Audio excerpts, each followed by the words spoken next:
Hello, welcome to the Leighton Inclusion Interview Show. This show is about recognizing the difference between kindness and cruelty. And we'll be talking more about kindness, especially when it comes to our guest, whose strength is connection and making people feel like the stars they are, which is actually a quote that I've taken from some folks, and how people shine together. I'd like to welcome Richard Skipper to the show. Hi, Richard. How are you? Hello, Anne. I'm already in love with you. What a great Um, introduction. That's great. Thank you. thank, thank you. First, I want to tell you that Richard is a historian of Hello, Dolly, which I played the Carol Channing version of a lot when I was a kid growing up. And I also imitated Louis Armstrong when he had the hit Hello, Dolly. And I discovered Richard's podcast. Richard Skipper celebrates a year ago when he booked one of my artists, Sharon Katz, on the Mm, show. Sharon Katz from South Africa. And he had a few other talented folks on his show. And one was a visual artist from South Africa. So, like Dolly Levi. Oh, hello, Dolly. He's a matchmaker. Richard's an award winning entertainer, producer, and writer who has appeared on television, film, the stage, and he's presenting a tribute to Hello Dolly. And I have the dates written down. Should I read them? absolutely, but they're constantly evolving. Should I just blurt out what they are currently? Hmm. Yeah, I'm going to be at the Green Room 42 in New York City to wrap up this year on December 27th. And then I'm going back to Palm Springs, where I had the good pleasure of doing my show earlier this year. And I'm going to be doing that on the 31st, which celebrates the 104th birthday of Carol Channing.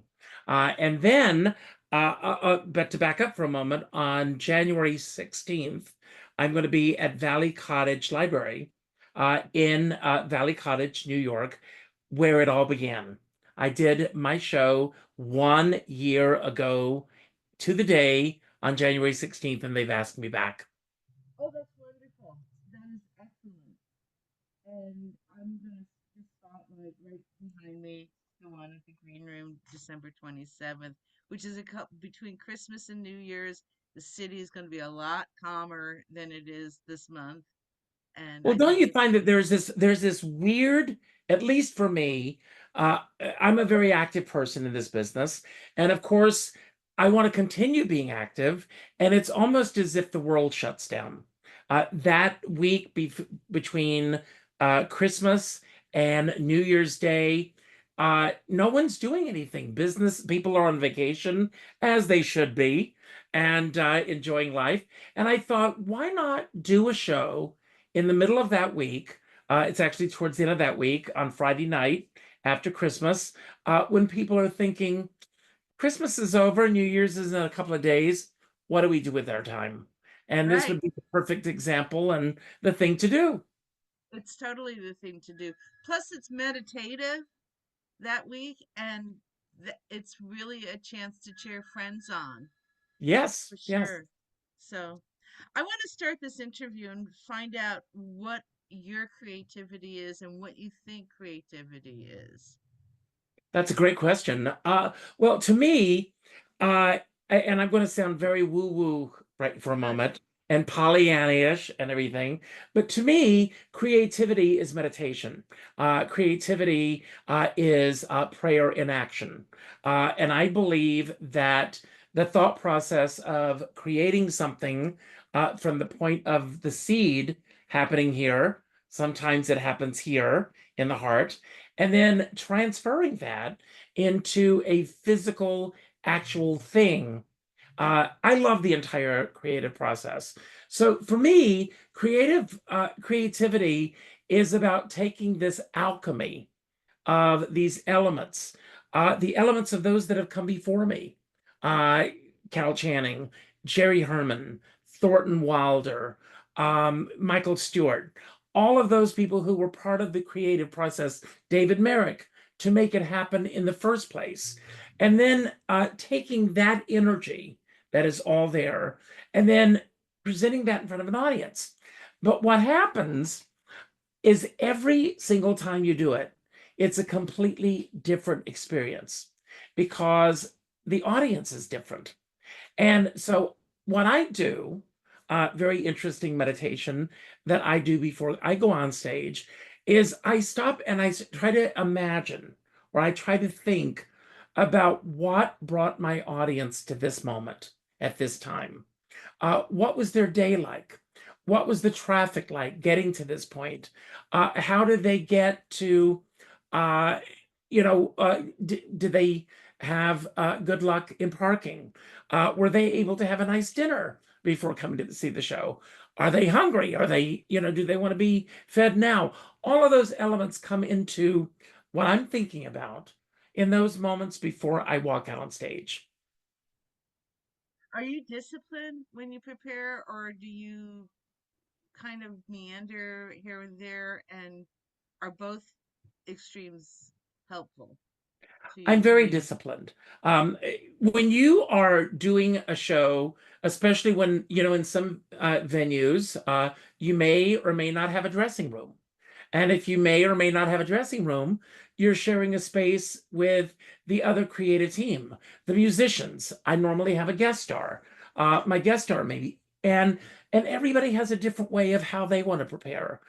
Musicians, a lot of times, they may be looking over their music. They may not be looking over their music.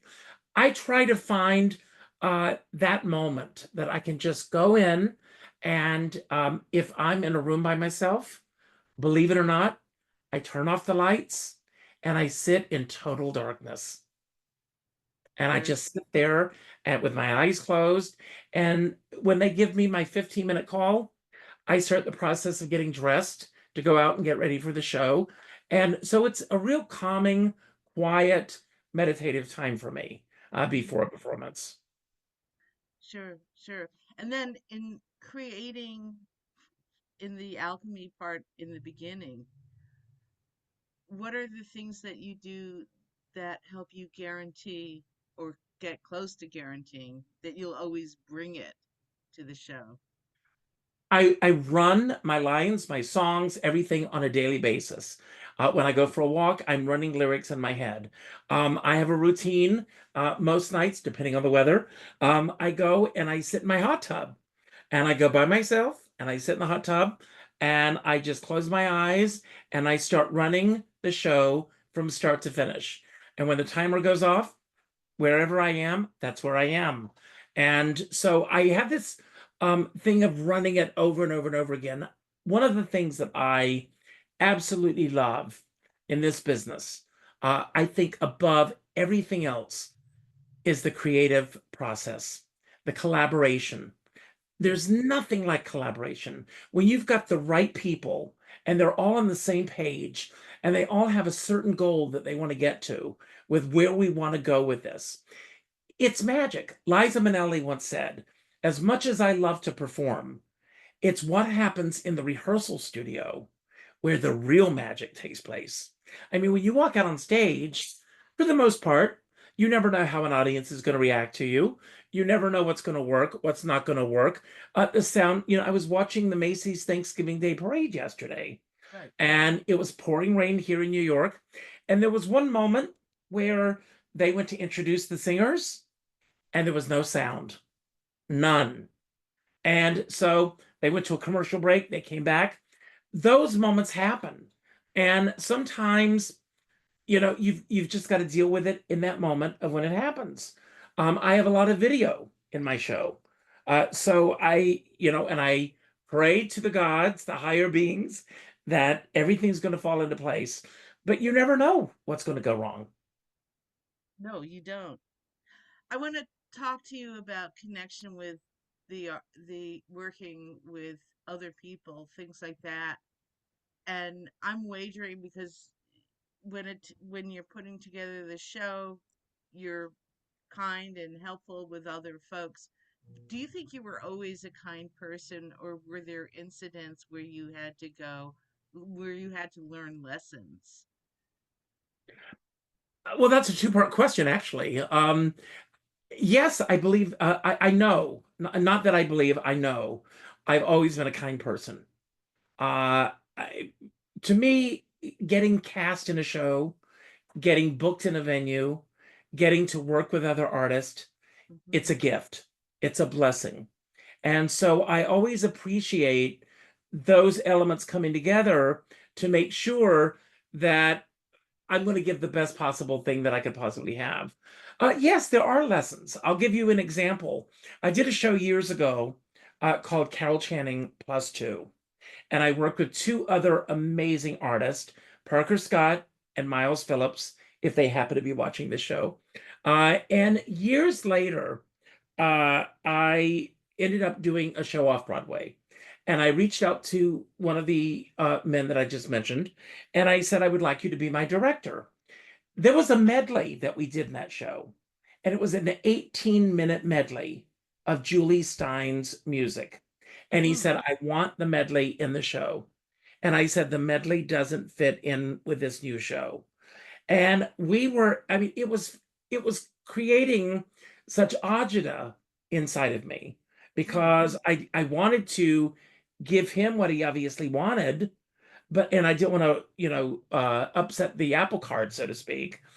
But I reached out to another friend of mine, a well-known director who passed away this year, and I said, "What advice can you give me?" And he said, "Try it 3 days without the medley, and then try it 3 days with the medley. This is in the rehearsal process." And he said, "You'll know very soon whether it's going to work or not." And after the first rehearsal, God bless my director, he came to me and he said, "You were right." Wow. Wow. And Wow. and that excuse me, that fixed the problem. But you gave it a shot. You gave Mhm. his idea. Yeah, let's try it. Maybe I'm wrong. Maybe you're right. Maybe Right, you're right, wrong. right. Maybe I'm right. And there's no room for egos when it comes into this, thing. No. There are well-known theatrical stories of a star getting upset that a younger person in the show is going to get a better moment in the spotlight than that star, and people have been fired over certain things. I'm very comfortable in who I am as an artist and what I'm about as an artist. And so, and one of the things that has been said to me on more than one occasion, which I really appreciate, is my generosity of spirit when it Hmm. comes to other artists. I love sharing the stage with other artists. There's nothing like it. There's a great story that when Carol Channing first started in show business and she was booked in Las Vegas, and in those days, Las Vegas was a 24/7 town. And the biggest star in Las Vegas at that time was Jimmy Durante. And he was doing a show at 4 o'clock in the morning and Bless him. packing them in.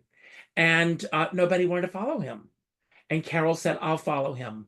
All I need to do is to step into the love that he's already created. And I Yeah, believe that. And that has always stayed with me. that's so true. I've worked with people that were big or weren't big, and I know of some incidents where one of my friends had a band, and there was a violinist in the band that rocked. She had Hmm. phenomenal stage presence, and she was happy. And the two of them working together on stage, it felt like Bruce Springsteen and Stevie Van Sant. Just that type of Hmm. energy. And Hmm. he let her go because she was so happy. And that broke my heart. And bit Wow. by bit, yeah, I saw unraveling in this type of in this person that he did not when if a venue wasn't the best venue, he didn't bring it. He complained.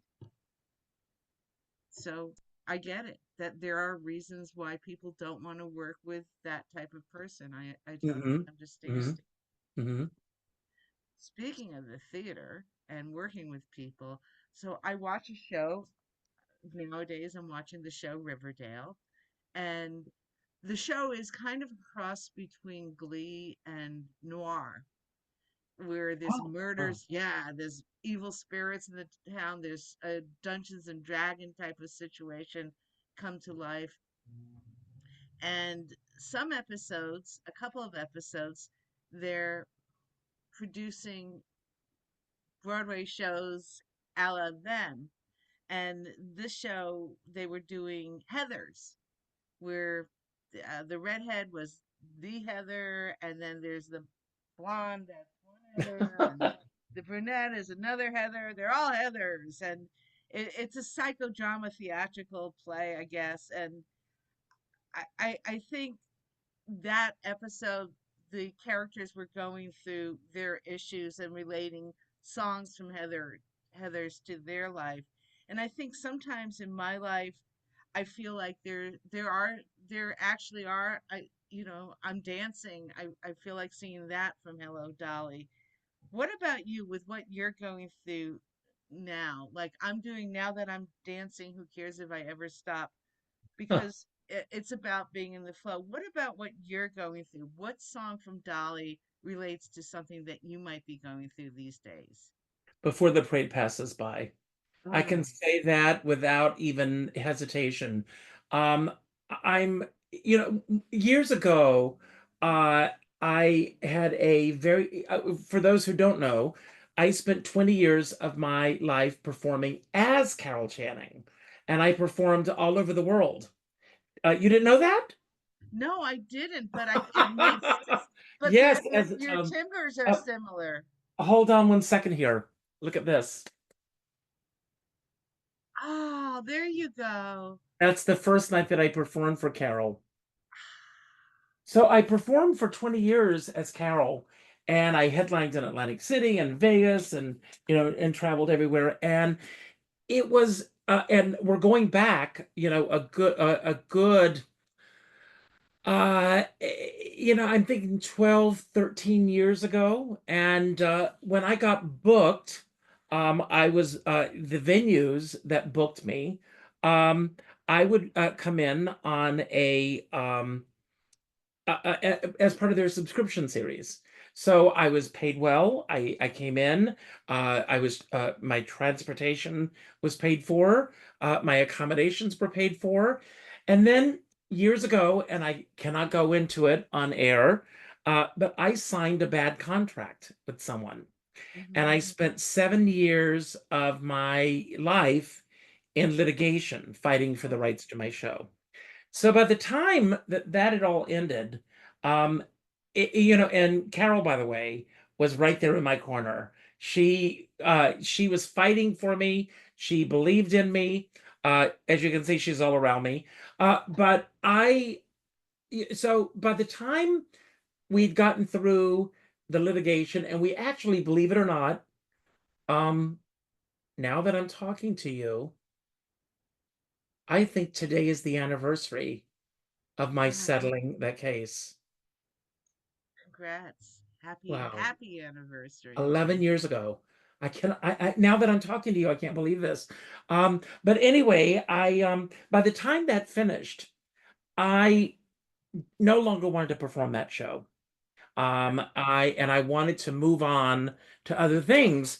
And but I didn't know what. And so it was Carol's idea that I begin chronicling the history of Hello Dolly. And I began doing all these interviews. And then when COVID hit, it was a natural uh, transference, if you will, to doing this on screen, and it got me through COVID, and that's really what got me through everything. But last year, March of last year, I was asked to come to Washington D.C. to do a show to kick off a cabaret festival, and so I started putting a show together, Nice. and and when I walked out on that stage for the first time in 40 years, I felt like every hair on the back of my head was standing up. I felt that everything that I had come to New York for in the first place, the passion, everything was there. And I wanted to get back to doing live performances once Nice. again. Yeah. And that brings me to your question. So now here I am with this new show that I am booking myself, marketing myself, Good. producing myself. The business has changed a Yeah. lot since when I was out there doing my other show. And I feel like I'm starting all over again.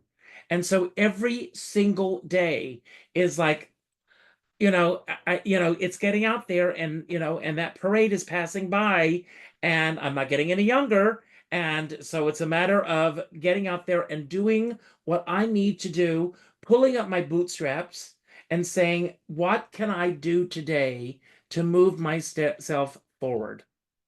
And I say that every single morning. What can I do today that's going to move me forward?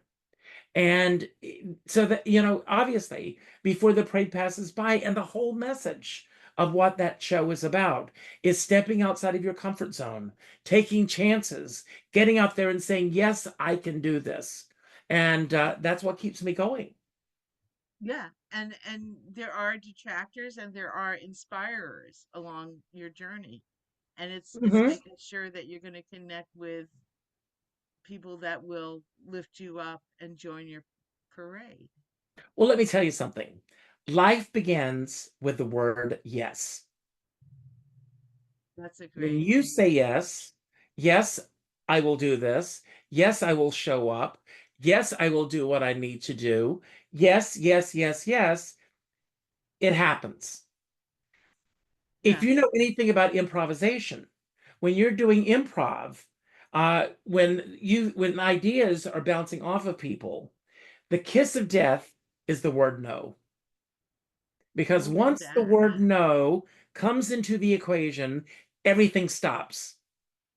So how wonderful our lives would be with everybody if everybody took a chance saying yes. Now, there are certain things we know that if someone says jump off a cliff and you go, yes, I'll do that, that Right, that will be right. the last cliff that you're going to jump off of. Yeah, But you would. you've got to work with a sense of, is this good for me or is this not good for me?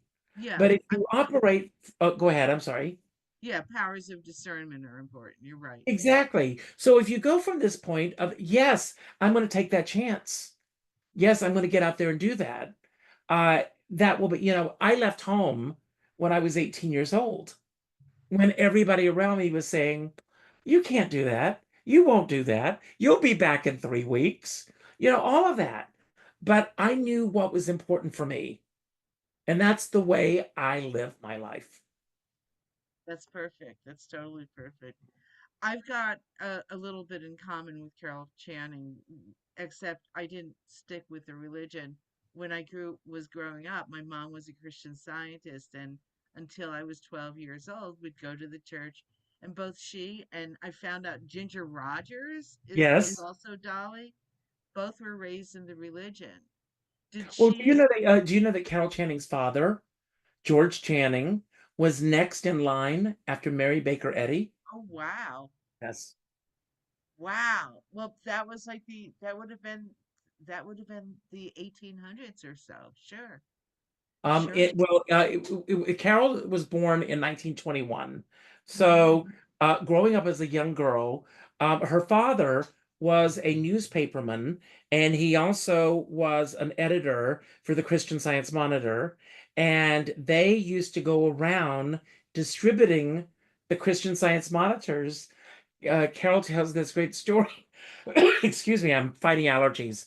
But Carol tells this great story of going backstage to the Curran Theater in San Francisco and distributing the Christian Science monitors Oh, how and wonderful. standing on that stage for the first time and knowing this is where I belong. Wow. Well, I do want to say, and that the monitor is still being published today. It's actually one of the best publications, and it really is to a significant degree fair and balanced. And Yes, they tell stories. Their features are so well written, and I've seen their music coverage. A guy named Stephen Humphreys. I'm always pitching my artist to him, so it is a great paper, and it's available online. And I don't know if it's still available in print, but I wouldn't be surprised if I'm if sure it's that it still there. is. Yes. Yeah. So. The enterprising Richard Skipper. You also have a Dolly book? I'm working on it. I started working on this book, um, I guess about 15 years ago. And Mm-hmm. as you can see, the photographs that are behind you, these are all the dollies. They're all listed. You're going down the page, Mm-hmm. and there's so many. And I've interviewed over 1,000 people with their stories about Dolly. What I'm interested in, I'm not interested in gossip and salacious stories or any of that. I want to know about the day-to-day workings of what it was like to be in that show for you. Um, how did you get cast in the show? What are some of the things that happened significantly around the time that resonates with you still to this day? Uh, those are the things that I'm interested in. The website is callondolly.com. That's right.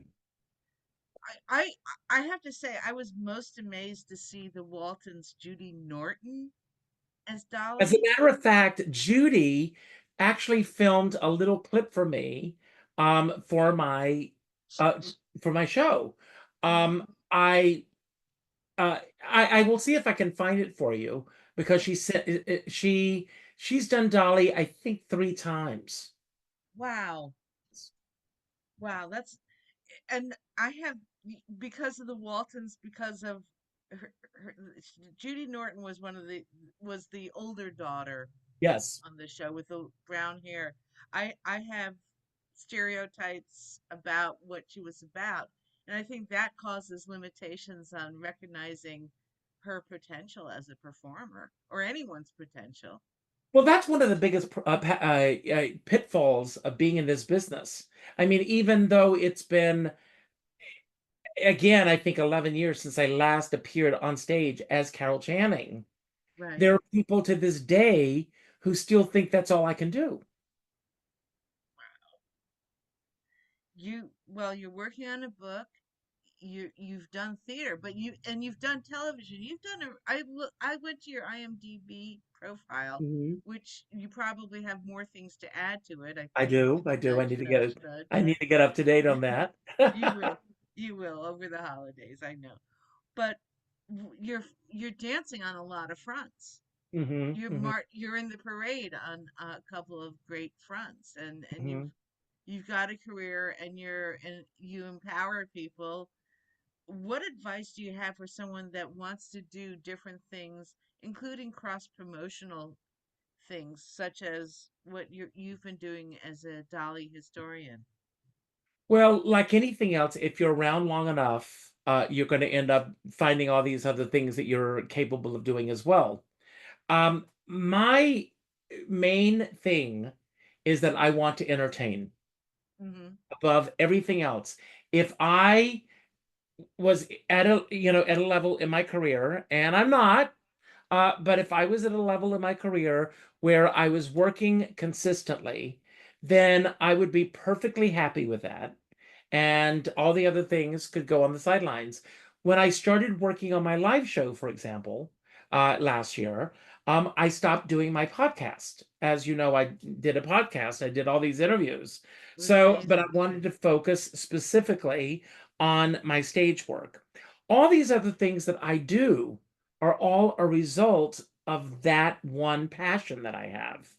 And I mean, the thing is, and I have always had this heightened sense of how fragile our lives are. I don't know why. Even as a child, I have felt that. I feel that our time on this planet is very finite. And I think Yes. that uh, a lot of people, while you're thinking about it, somebody else is out there doing it. And we are always, I don't know something happens to us. I do believe that we all come into this world, Mr. Pollyanna here again, with a very pure soul. And then all of a sudden, our souls get darker based on outside circumstances. Mm-hmm. I don't think that anyone comes into this world wanting to be evil. You talked about this in your introduction. but I believe that circumstances shape people. Who I am today is absolutely uh, a a product of everything that has brought me to this moment. And it's the same thing about you. Everything that you have lived and done, what you think, how you feel politically about what's going on in the world, Mm-hmm. all these things are based on everything that has come to you. The reason this world is so fractured right now is now I'm going to go back a little bit in history. I don't know how old you are, and I'm not asking, but I'm 63. I'm going to be 64 in February. I'm And 67. okay, so you and I are in the same time frame. Yeah. When I was a kid, our family every night we watched Walter Cronkite, and then we sat down to dinner, and then we would watch television as a family unit. There were three networks: ABC, CBS, and NBC. Right. And most of my friends that I went to school with got the same news that I got, watched the same shows that I watched. And so when we were in school the next day, we were able to talk about what we had seen on television that before, or what we had heard on the news the night before, or any of these things. And now it is so fractured on how Yeah. people are getting their news. And there are Yeah. certain people that believe certain things, both sides, both sides, based on the information they are fed. Yeah. Or choose to eat. Absolutely. Right. Absolutely. It's like Yeah. Barbara Streisand says in Funny Girl, I'm a bagel on a plate full of onion rolls. If I Mm. have bagels every day of my life, and then one day I walk in and there's an onion roll, you're going to go, what's that? Right. Well, we all need to look at the what's that's in the world. Yeah. So let's take those chances. It's easier if you study media to see both sides. You and actually I'm working on a lyric right now that said, I just want to be a Libra for one of my lives. And Are you a Libra? I am a Libra. Okay. And I like the diplomacy and the fact that you can weigh things on both sides. But I don't, I think that really comes more in my life because I've worked in media for so many years and I know how it's put together. Early on, I was studying Roger Ailes, in fact, back in the 90s, and I thought that he had a lot of great theories. I didn't realize where he was going until I realized He while had he was. great theories. It was the way he executed them. I And know. And there's a great interview with him interviewing Carol Channing when oh, she was doing, yes. Yeah. I didn't see that. Yeah, because he had a talk show for a while as well, and he was good. Yeah. I mean, I read his book, You Are the Message. And basically, I just want to say Roger Ailes is the person that, along with Rupert Murdoch and some others, created uh, conservative right wing programming. Without him, we would not have had Laura Ingraham and a couple of other complainers. And I am calling them complainers because I see how it's rooted nowadays. Yes, That, yes, yes. I went to an interview last year, I think it was, and it was Alec Baldwin was mhm, interviewing Michael Wolff, who's written a book about the Fox network and Rupert Murdoch. And right, he said that when he went in to meet Rupert Murdoch, get it out, he would go in and he could say something to like, Anne, did you hear that Liza Minnelli is about to get married again? And Rupert would say, oh, is that true?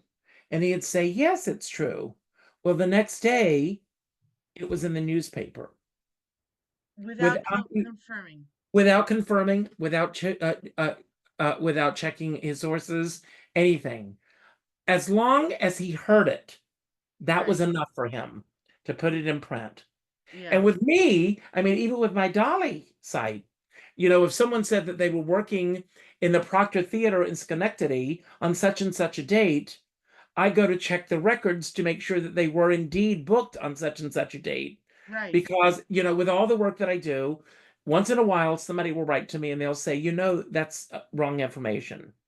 And when they tell me it's wrong information, I appreciate it because Yes. yes, I want to get it correct. And I want to present the facts as close as I possibly can. And, somebody posted something today. I'm going to see Wicked tonight, by the way. And so, Yes. have you seen it? No, but it's one of the I'm first seeing it movies. tonight. It's one of the So, first movies I want to see. Go, go, yes, go. I have not been to the movies to see a first run film in a long, long time. And so somebody posted that Ariana Grande and Cynthia Erivo were not getting paid the same amount of money. And I said, "Is this true?" And they said, "It doesn't matter. I just saw it written somewhere." Wow. Wow. Yeah. And I'll give you another example, advice to everyone watching out there. There was a woman, I live in Rockland County, New York, and there was a woman here she's taught for 38 years. And there was a meme about the president-elect. This was months ago, and all she did was hit the like button. She was ousted from her job. Oh, wow. Yeah, Yes. that is yeah, outrage. Because people think that that's what she aligns herself with, Yeah. simply because she hit a like button. Wow. And That people are hitting like buttons. They are leaving comments on things that they know nothing about.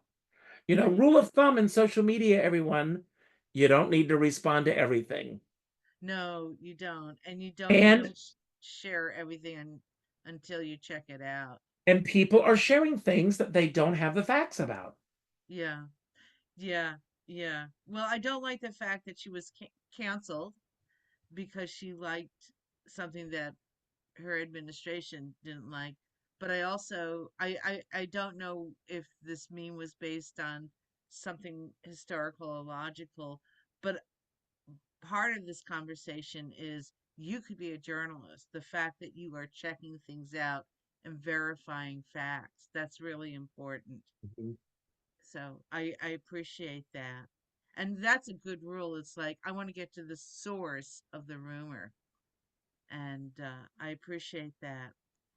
We're going to wrap things up. I want to, first of all, show everybody Richard Skipper.